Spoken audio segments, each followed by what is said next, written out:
বিসমিল্লাহির রহমানির রহিম।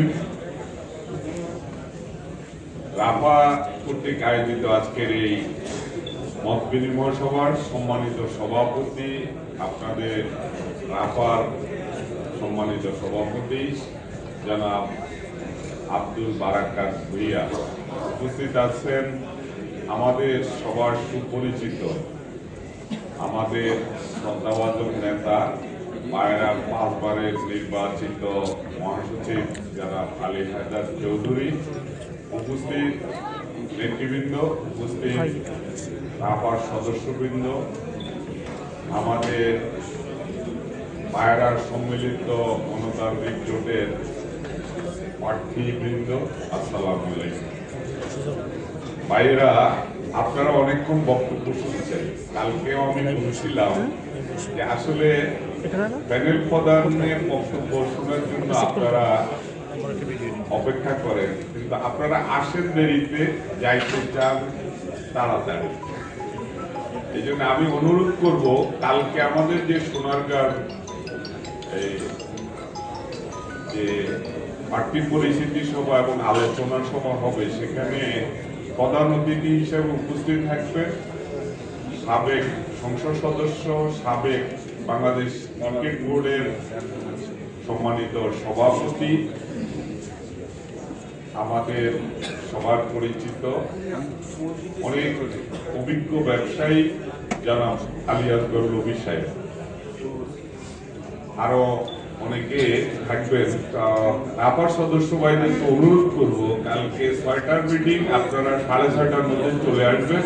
আমরা 6:30টায় শুরু করব, 9টার মধ্যে শেষ করে দেবো ইনশাআল্লাহ। ভাইরা, আসলে আপনারা আমাকে নির্বাচিত করবেন আমি আশা করি।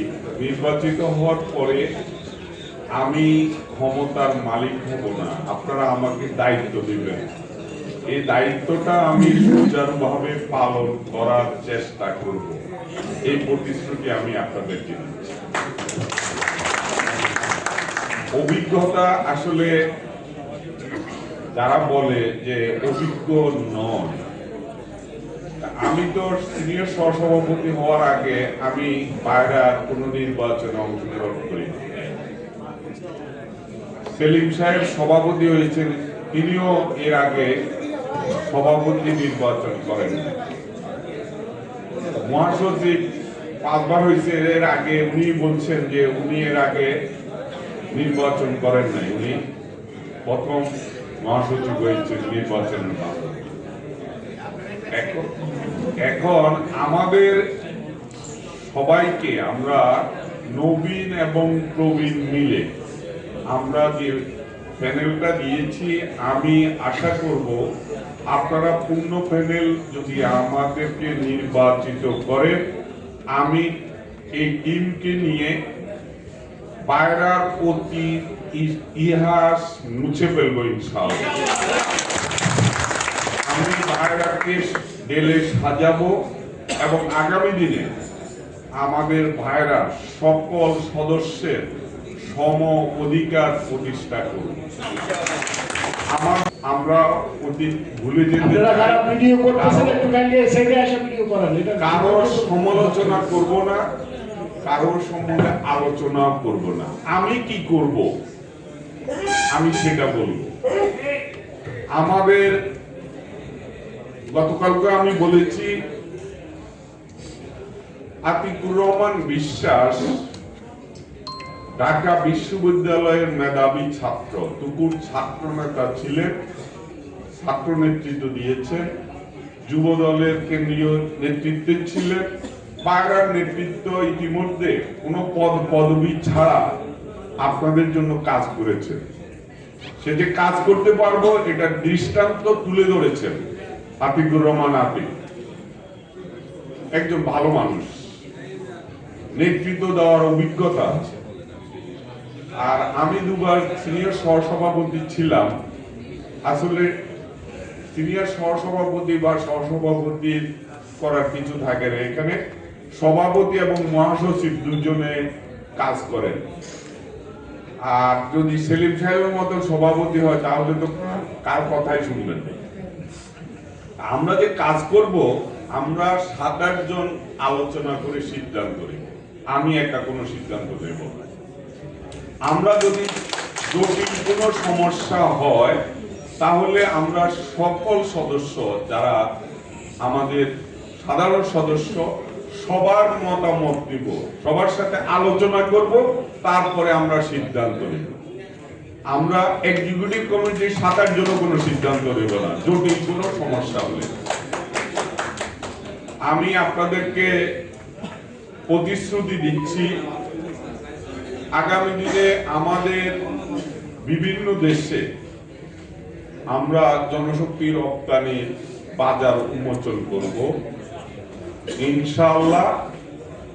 আমরা থাইল্যান্ড, কম্বোডিয়া, ভিয়েতনাম, জাপান আমাদের চলতেছে, সেটাকে আরো বিস্তৃত করা কিভাবে যায়, সকল সদস্য কিভাবে সম্পৃক্ত করা যায় সেটাও করব।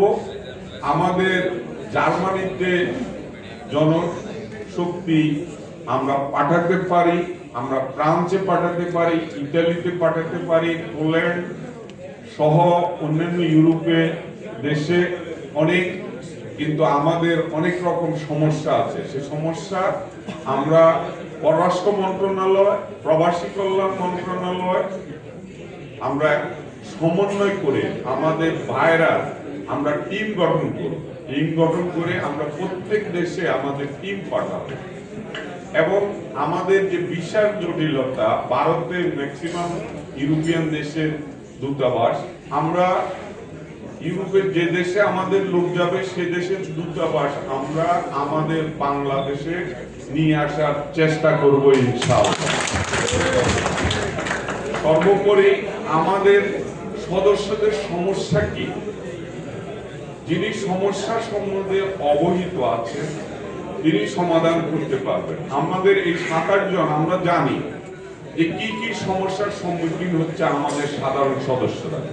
আমাদের নতুন যাদের লাইসেন্স হয়েছে তাদের এখন একমাত্র বাজার হলো সৌদি আরব। সৌদি আরবে এনলিস্টমেন্ট নাই।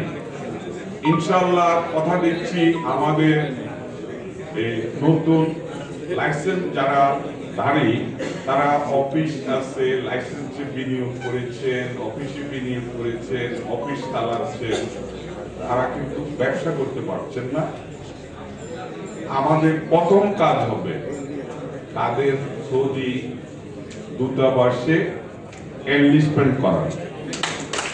ইনশাআল্লাহ সেটা হবে। আমাদের ভাইদের লাইসেন্স রিনিউ একটু ছোট্ট অভিযোগের শুরু হয় না, যিনি অভিযোগকারী দেখা যায় যে এই গুরুত্বে কিছু দালাল আছে, তারা এরকম লোক ধরে আনে, আগে একটা কমপ্লেন দেয় যে আমি যত টাকা আদায় করে দিতে পারি 50% তোমার, 50% আমার। এই কাজগুলো হয়, কিন্তু দেখা যায় যে অভিযোগকারী নাই। আমি আমার অভিজ্ঞতা বলি, আমি যেহেতু বিরোধী দলের রাজনীতি করছি, আমাকে আমি বলবো না নাম, আমাকে বিভিন্নভাবে হয়রান করেছে। 5 বছর আমার রিনিউ সমস্যা ছিল, তেমন কোনো অভিযোগ ছিল। আমি আমার মৃত্যুর পরও আমি বেঁচে থাকতে পারি, আপনাদেরকে কথা দিচ্ছি, আপনাদের জন্য কাজ করব। আপনারা ভালো থাকেন, সুস্থ থাকেন। আগামী দিনের ভাইরা একটি গতিশীল ভাইরা হবে, সে প্রতিশ্রুতি দিয়ে আমি আমার বক্তব্য শেষ করছি। আল্লাহ হাফেজ।